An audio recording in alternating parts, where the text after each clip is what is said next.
Pessoal, boa noite, tudo bem com vocês? Vamos iniciar nossa terceira aula de estética e hoje nós vamos começar a aula falando sobre a concepção de estética, certo? Então a estética ela tem três tipos de concepções principal. A primeira dela é a concepção cultural. O que significa a concepção cultural?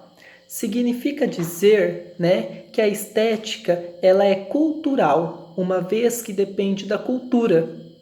E essa cultura, ela pode agregar valor à estética, como também não pode agregar valor à estética. Como, por exemplo, nós temos culturas que idolatram a estética, que idolatram a beleza, e, ao contrário, nós temos culturas opostas, culturas que veem a estética como algo não necessário. Por isso que nós falamos que existem culturas que dão valor enorme à estética, já outras culturas que não dão esse valor, Muito bem. A segunda concepção da estética é a particular. O que significa isso? Significa dizer que a estética ela é particular, ela é do indivíduo, depende muito da percepção dos nossos sentidos, do nosso interior. E por fim, a concepção de estética é relacionado à padronização, ou podemos dizer que a estética é padronizada. O que significa isso? Significa dizer que a estética ela segue padrões de beleza, E que nós vivemos em um sistema capitalista a qual esse próprio sistema ou esse próprio regime dita as regras, para a sociedade. E uma dessas regras ditadas pelo capitalismo é a concepção de estética, uma vez que muitas pessoas assassinam, modo de dizer, os seus próprios gostos, a sua própria felicidade para seguir padronizações de beleza, para ser aceito na sociedade ou para ser bem visto por outras pessoas e assim sucessivamente, certo? Um dos maiores objetivos da estética é a perfeição.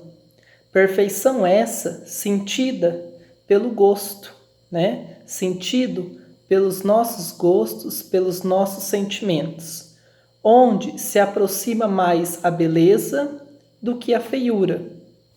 Em geral, fala-se mais do belo do que do feio. O feio é algo indesejado, já o belo é algo que deve ser alcançado. Então, quando nós falamos em perfeição, muitas vezes nós esquecemos o lado oposto da beleza, que é a feiura. Uma vez que a feiura é algo indesejado, ninguém queira, Ninguém quer ter isso. E quem tem se oprime, Se esconde a apresentar. Por isso que nós falamos que a feiura é algo indesejado. Por isso que ela é tão pouco falada nos estudos da estética. Ao contrário da beleza, que é algo que deve ser alcançado. Como que eu alcanço a beleza? Como eu alcanço essa perfeição? Através do modismo, através de academias, de salões de estética, de moda e assim sucessivamente. Dentro da estética, da filosofia estética, nós temos alguns pensadores, alguns filósofos pensadores que também relatam algumas teorias sobre estética, sobre o belo e sobre o feio. Segundo Kant, filósofo alemão, ele fala que o julgamento, né, que o julgamento da beleza está relacionada tanto nas obras de arte quanto na natureza. Então, para ele, existe o julgamento do belo, do feio, tanto para obras de artes feitas por uma outra pessoa, né, por artistas, desenhistas, como também pela natureza, né, por tudo que nós conhecemos como sendo natural. Então, a estética é um ramo da filosofia que estuda racionalmente, né, os valores propostos pelas obras de artes e o sentimento que suscita os seres humanos. O que é o sentimento que suscita?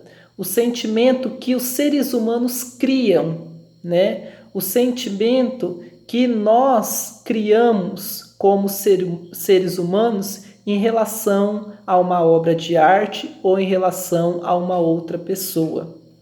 Então, a estética é um ramo da filosofia, né, que estuda de forma racional os valores propostos tanto nas obras de artes como nas criações que nós, seres humanos, fazemos com os nossos sentidos, com os nossos pensamentos. Atualmente, pensamos mais na beleza, né, no belo, do que na feiura, no feio. Isso, às vezes, vem a custar até a nossa própria felicidade, uma vez que abrimos mão de vivermos felizes, de vivermos alegres, de vivermos bem, por seguir determinado modismo, por seguir determinado conceitos ou padronizações de belezas.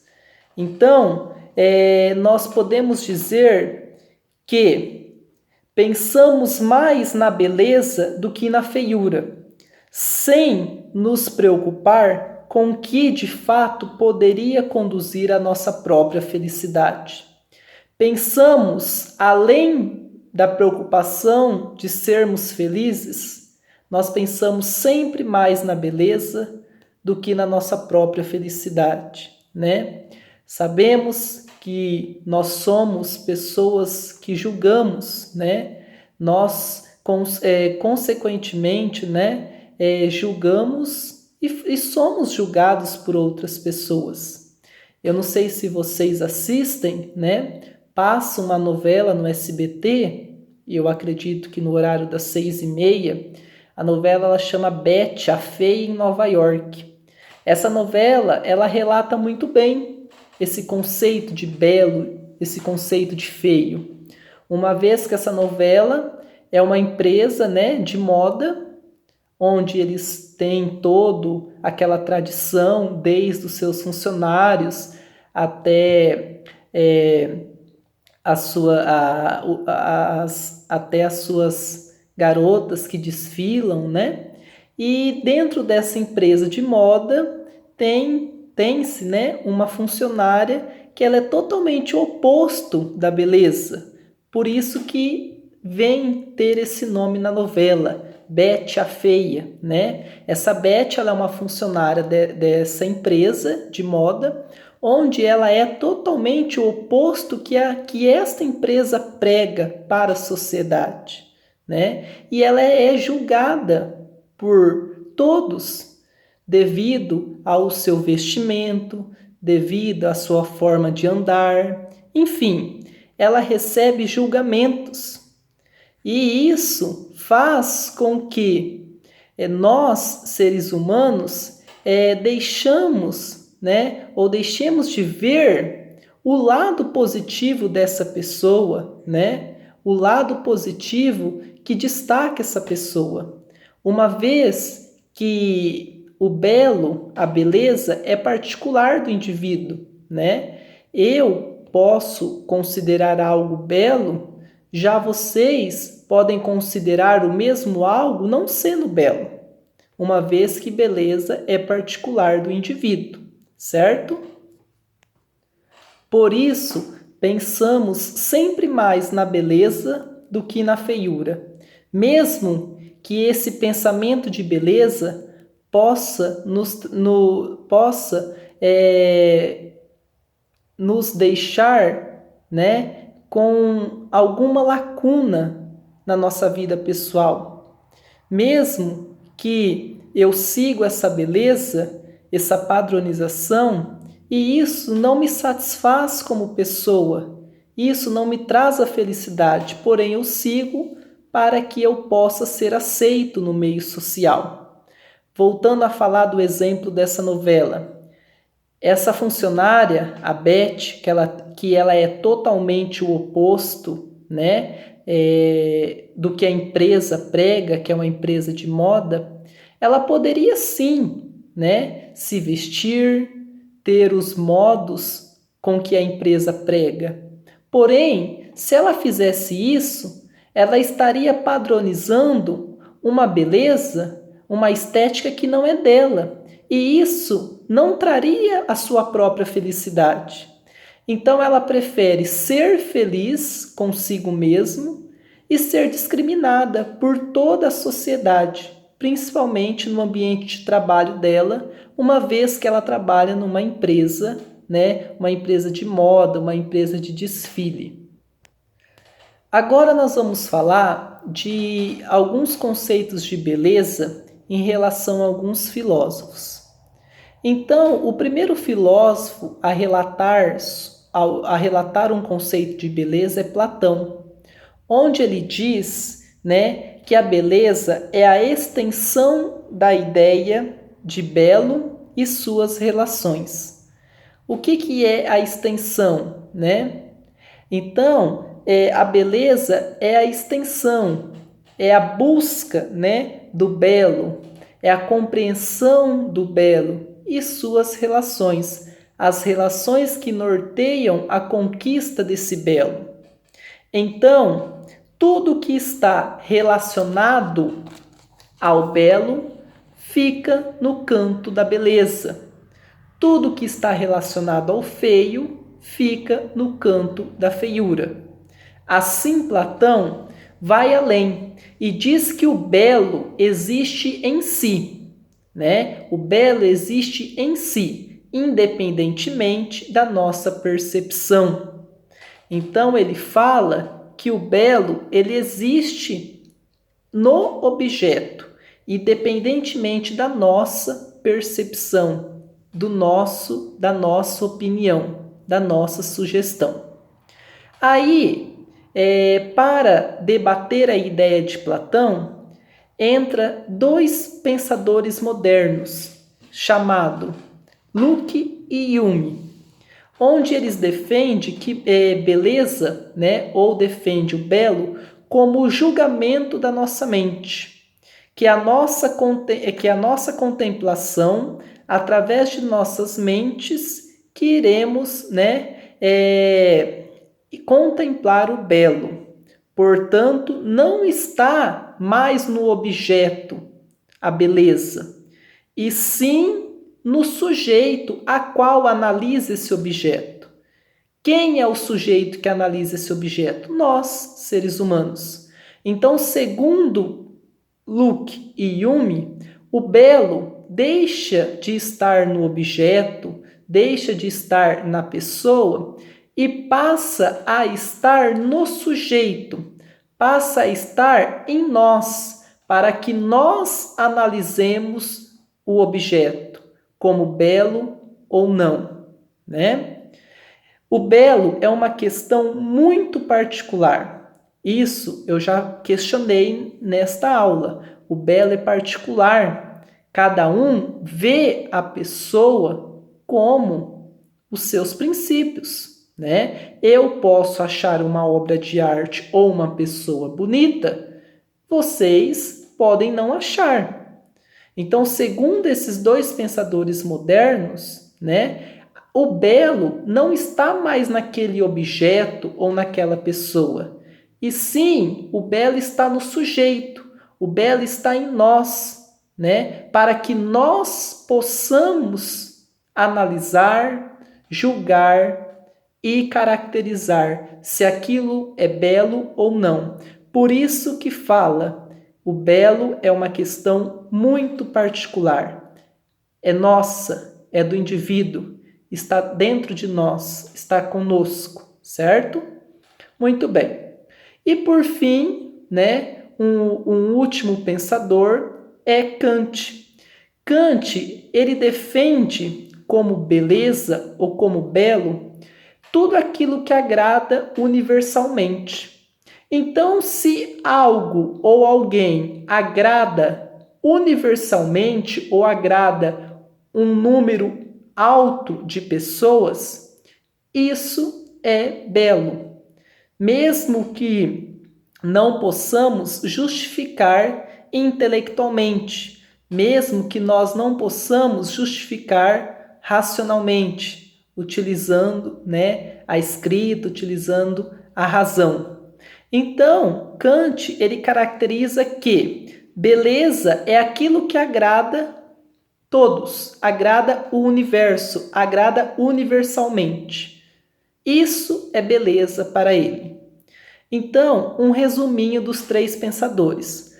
Platão traz a beleza no objeto ou numa outra pessoa. Já os pensadores modernos, Locke e Hume, traz a beleza no sujeito, né? No sujeito. Então, e o sujeito, ele vai julgar, vai analisar se aquilo realmente é belo ou não. Então, a beleza não está mais no objeto, mas nas condições de recepção do sujeito, de recepção nossa. E por fim, Kant vem, né, caracterizar que se agrada um grande volume de pessoas, se agrada uma grande população, isso é considerado belo. Independente se há como se justificar, se explicar intelectualmente ou racionalmente ou não, né? Muitas vezes as pessoas gostam de algo, né? Ou gostam de uma pessoa ou gosta de uma obra de arte e isto não tem justificativa intelectualmente. Porém, não podemos dizer que isso não é belo, uma vez que agradou um monte de gente, certo? Então, quando nós falamos em conceitos de beleza, nós estamos falando desses três pensadores: Platão, Locke e Hume e Kant, cada um com sua teoria, cada um mostrando para nós o que os estudos deles, né, relatava sobre os conceitos de beleza, de feiura, de gosto, enfim, os conceitos de estética, certo? Espero que vocês tenham gostado da aula de hoje. Fiquem atentos que posteriormente eu postarei uma atividade relacionada à aula de hoje. E um grande abraço a todos, bons estudos!